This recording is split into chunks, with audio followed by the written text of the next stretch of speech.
नमस्कार। TV9 digital की इस खास पेशकश में इस वक्त मेरे साथ मौजूद है बद्री नारायण। इन्होंने किताब लिखी है रिपब्लिक ऑफ हिंदुत्व और उसमें आरएसएस के बारे में, भारतीय जनता पार्टी के बारे में और किस तरीके से ये संस्थाएं काम करती हैं और किस तरीके से इनका एक नॉन इलेक्टोरल रिदम होता है और किस तरीके से ये खुद बदली है और भारत को बदला, इस पर इन्होंने विस्तृत रूप से लिखा है। मैं आपसे एक चीज पूछना चाहता हूँ बद्री जी कि आपने छोटी जातियों के बारे में लिखा और किस तरीके से उन्होंने भूमिका निभाई बड़ी 2017 में योगी आदित्यनाथ मुख्यमंत्री यानी भारतीय जनता पार्टी को सत्ता में लाने के लिए। आपको लगता है ये दोबारा हो पाएगा? क्योंकि तब तो योगी आदित्यनाथ पोस्टर बॉय नहीं थे। ये दोबारा हो पाएगा जिसे कहते हैं जहां कास्ट और कल्चरल हिंदुत्व घुल मिल गया, योगी आदित्यनाथ की छत्र छाया में, जो एकदम हार्ड हिंदुत्व है, जो मतलब जिसे कहते हैं हार्डर देन मोदी है। जी कार्तिकेय जी, धन्यवाद। ये बहुत ही अच्छा प्रश्न आपने किया। मुझे लगता है कि वो इसलिए हो पाएगा क्योंकि अभी इस बीच में और कोई बड़ा फर्क नहीं आया है मार्जिनल कम्युनिटीज के सेंस में, जो इनकी पॉलिसी एंड प्लानिंग है। बट एक फर्क जो आपने कहा ना कि hard image of Hindu icon, जो हिंदुत्व पोस्टर बॉय जो योगी आदित्यनाथ जी का है, मुझे लगता है कि कास्ट और हिंदुत्व जिस तरह से ये लोग कास्ट को एड्रेस करते हैं, खास करके मार्जिनल कम्युनिटी के कास्ट को, वो कॉन्फ्रंटिंग नहीं है। वो ये है कि इवॉल्व करता है as a caste identity, evolve and converge as a Hindu identity. So जो एस्पिरेशन इनकी नैरेटिव से उभरता है मार्जिनल कम्युनिटीज में, वो आइडियल, वो एक तरह से ब्रॉडर हिंदुत्व फ्रेम को ही स्ट्रॉन्ग करता है। तो उसमें योगी आदित्यनाथ का स्ट्रॉन्ग हिंदुत्व का इमेज होना, मुझे नहीं लगता कि कोई कहीं से रप्चर करने जा रहा है इस पूरे प्रक्रिया को। और दूसरा जो उनका वेलफेयरिज्म है, politics of welfarism, that is in terms of SC and ST communities and OBC community, consciously is targeted against to the smaller OBCs, smaller SC community। मुझे एक चीज बताइए कि संघ बात करता है कि हिंदू समाज को एकत्रित करना है और बीजेपी का और संघ के साथ चुनाव में कैलकुलेशन पूरा जाति पे होता है। तो ये जो द्वंद्व है इसको इसको जोड़ा कैसे जाता है, मैं आपसे जानना चाह रहा हूँ। और उत्तर प्रदेश में से जोड़ा कैसे गया है संघ, क्योंकि संघ चुनाव के अलावा भी काम करता है, उसमें संघ ने कैसे काम किया उत्तर प्रदेश में? देखिए, संघ की जो भूमिका है बीजेपी पॉलिटिक्स में, वो ये है कि संघ एक कॉन्स्टेंटली सोशल वर्क करता रहता है। और उस सोशल वर्क में वो उन कम्युनिटीज को डिग्निटी देना, उनको महत्व देना, उनके गर्व भाव, जो जिसको राष्ट्रभाव कहते हैं, वो लोग जागृत करना, ये काम वो लगातार करते रहते हैं। साथ साथ उनके डेवलपमेंट के काम, जैसे उनके यहाँ एजुकेशन पर काम, उनके यहाँ स्वास्थ्य, वो जो क्लीनलीनेस के लिए वो काम करना, फिर उनके यहाँ और तरह तरह से उनको, यानी एक तरह से उनकी एम्पावरमेंट के लिए डेवलपमेंटल वेज एंड डिग्निटी का वेज, डिग्निटी देना। और तीसरा, हिंदुत्व के फ्रेम में उनके एक सेंस ऑफ सेटिस्फैक्शन को मजबूत करना। ये तीनों ही काम संघ अपने उसमें कॉन्स्टेंटली करता रहता है, और ये उसका समाज निर्माण का कार्य वो करते हैं। का जो प्रोजेक्ट है उसका हिस्सा मानते हैं। बीजेपी उसमें से कुछ इशूज जो निकलते हैं वो बीजेपी उसको पिकअप कर लेती है। जैसे सुहल देव का पर काम RSS आज से लगभग 30 साल पहले से कर रही है। मैंने 2000 में इसको डॉक्यूमेंट किया था, और 2014 में आके अमित शाह जी ट्रेन शुरू करते हैं और फिर स्टैचू बनती है, तो समय लगता है। तो बीजेपी RSS बीजेपी एक तरह का वो इशूज और एक तरह से रिसोर्स खड़ा करती है, जिस रिसोर्स में से कुछ रिसोर्स बीजेपी अपने तरफ ले लेती है, और बीजेपी फिर उसको आगे बढ़ाती है। सवाल रहा जो कास्ट को संघ जो है अपने उसमें वही एक तरह का गर्व भाव, एक तरह का राष्ट्र, जिसको कि जातीय भाव राष्ट्र भाव में तब्दील हो जाए या जातीय भाव हिंदू भाव में तब्दील हो जाए, ये उनका प्रोजेक्ट का हिस्सा होता है। और उसके लिए आप उसको रोक के नहीं कर सकते, आप उसको वहीं से इवॉल्व करके ही आगे बढ़ा सकते हैं। बीजेपी उसको, हाँ जी, मुझे एक चीज बताइए कि प्रेजेंटेशन देके करती है कि भारतीय जनता पार्टी ने अंबेडकर को अडॉप्ट कर लिया सरदार पटेल के बाद, पर अंबेडकर हिंदू धर्म के भी बहुत बड़े क्रिटिक थे और दलितों के उत्थान के बारे में बात भी करते थे। तो ये जो दो अलग अलग आयाम थे अंबेडकर के, तो आरएसएस के इस अंबेडकर के पूरे जिसे कहते हैं कथन, उनकी लिखाई, उनकी सोच, उसको जो अपनाया उससे इलेक्टोरली फर्क कैसे पड़ा, और वो बातें कैसे वो हटाने में सफल हो गए जिसपे अंबेडकर ने हिंदू धर्म के बारे में बोली थी। जी बिल्कुल, क्योंकि ये इसलिए हुआ क्योंकि अम्बेडकर को उन्होंने एक महानायक के रूप में सृजित किया, एक महापुरुष, सर्व के महापुरुष, न केवल दलित महापुरुष, हम सबके महापुरुष। तो जब वो एक जाति के महापुरुष से सबके महापुरुष हो गए, तो वो डिबेट तो पहले ही डाइल्यूट हो गया पहले, क्योंकि जैसे ही वो दलित महापुरुष के रूप में कहते हैं तो फिर दलित का इश्यू सामने आने लगता है। जैसे ही सबके महापुरुष हो जाते हैं तो फिर बहुत सारी जो शिकवे शिकायतें हैं वो डाइल्यूट हो जाती हैं। दूसरा, उन्होंने उनकी प्रतीक का जो यादगारी है, स्मृति है, उसको बहुत बड़े लेवल पे सेलिब्रेट किया। जैसे आपने देखा होगा नरेंद्र मोदी की गवर्नमेंट ने कैसे उनके पूरा मेमोरियल्स का एक सर्कल तैयार किया, दिल्ली में, लंदन में, महाराष्ट्र, बॉम्बे में, बहुत सारी जगह।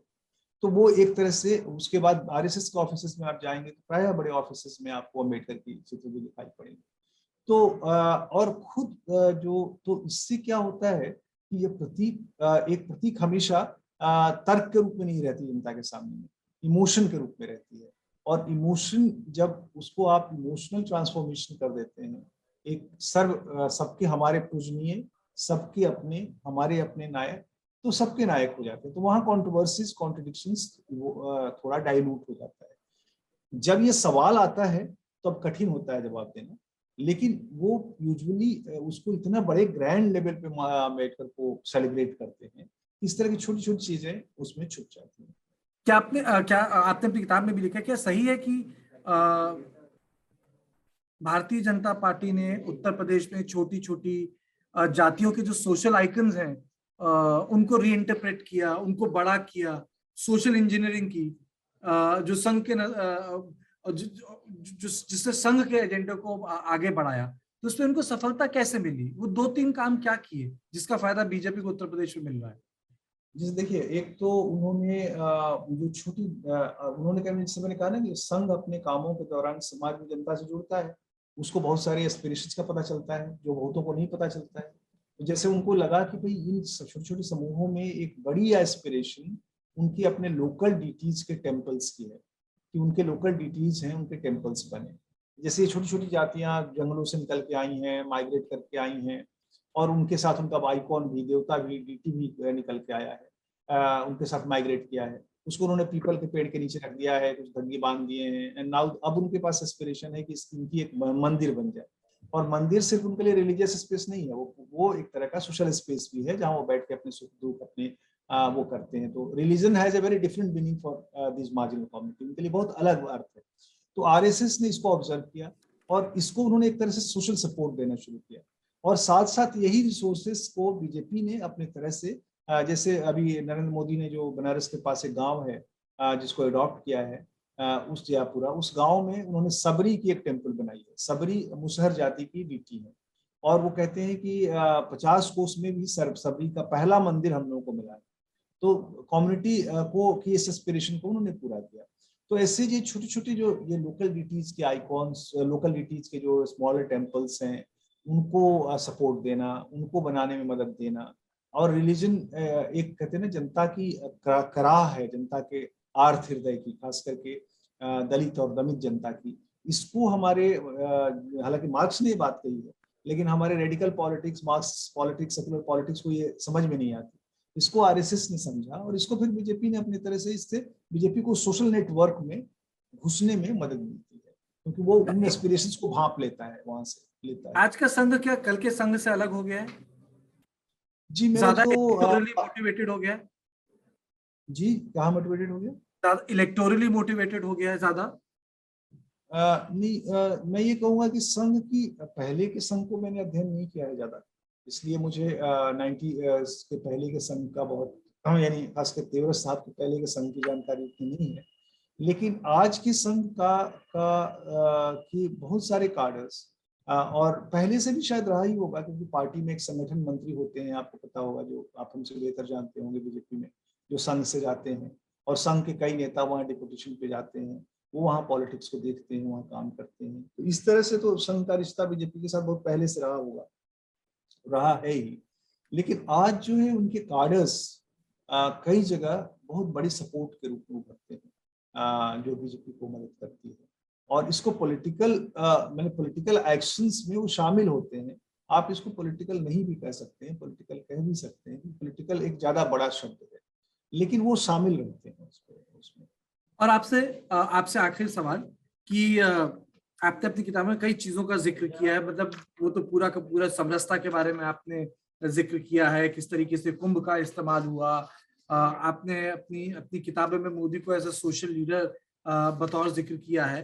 तो मैं थोड़ा इसके बारे में बता दूं, क्योंकि आखिरी सवाल है, योगी रिलीजियस लीडर कम पॉलिटिकल लीडर हैं, मोदी पॉलिटिकल लीडर कम सोशल लीडर हैं आपके लिए किताब में। तो ये चुनाव होने वाले हैं, क्या Yogi Adityanath political plus religious plus social leader बन पाए हैं, या ये केवल रिलीजियस प्लस पॉलिटिकल लीडर हैं? हाँ, मुझे लगता है कि आदित्यनाथ में अगला जो शिफ्ट होगा उनके पॉलिटिक्स में, जो मुझे लगता है रिलीजियो पॉलिटिकल से सोशल की तरफ वो भी बढ़ेंगे। और वो अभी एक्चुअली है भी वो एलिमेंट उनके पॉलिटिक्स में, लेकिन वो अभी बहुत ज्यादा सामने नहीं आया है, क्योंकि मीडिया ने उसको फोकस नहीं किया है। क्योंकि वो गोरखनाथ पंथ के हेड हैं, जो बहुत सारे सोशल वर्क करती रहती है अपने संस्था की तरफ से, एजुकेशनल इंस्टीट्यूशंस बहुत सारे, लेकिन वो उनके जो बीजेपी पॉलिटिक्स का अभी तक हिस्सा नहीं हो पाया है। मोदी ने, ये एक्चुअली कांग्रेस किया करती थी, ये गांधी किया करते थे, मोदी ने उस ट्रेडिशन को रिवाइव कर दिया है कि पॉलिटिक्स को सोशल इश्यूज से जोड़ दो।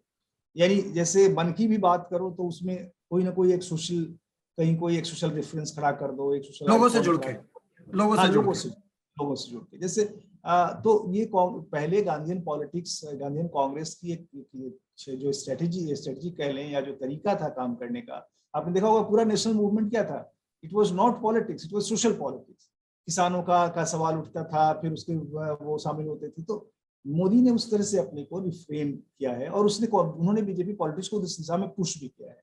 योगी में वो एलिमेंट्स है, लेकिन मीडिया में और योगी का जो प्रोजेक्शन है व्यक्तित्व का, उसमें वो अभी छुपा हुआ है। वो शायद अगला जो चेंज है वो शायद उस दिशा में हो। तो आपने बात सही बोली, पर आपने हमें वक्त दिया, अपनी किताब के बारे में बताया, यूपी के बारे में थोड़ा अच्छे इंसाइट्स दिए, उसके लिए बहुत बहुत शुक्रिया। और आपकी किताब भी काफ़ी मैं कहूँगा कि रिच इन नैरेटिव थी, और कई ऐसे चीज़ों पे आपने लिखा जो पब्लिक डिस्कोर्स में उपलब्ध नहीं होते। तो हमसे बात करने के लिए बहुत बहुत शुक्रिया। बहुत बहुत धन्यवाद कार्तिकेय जी, बहुत अच्छा लगा बात करके आपसे। Thank you so much. बिल्कुल।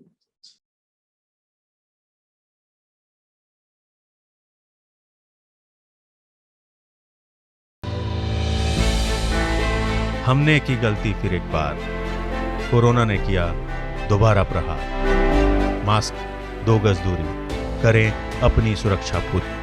कोरोना टीका हम सबको लगाना है, मिलकर साथ समझदारी से कोरोना को हराना है।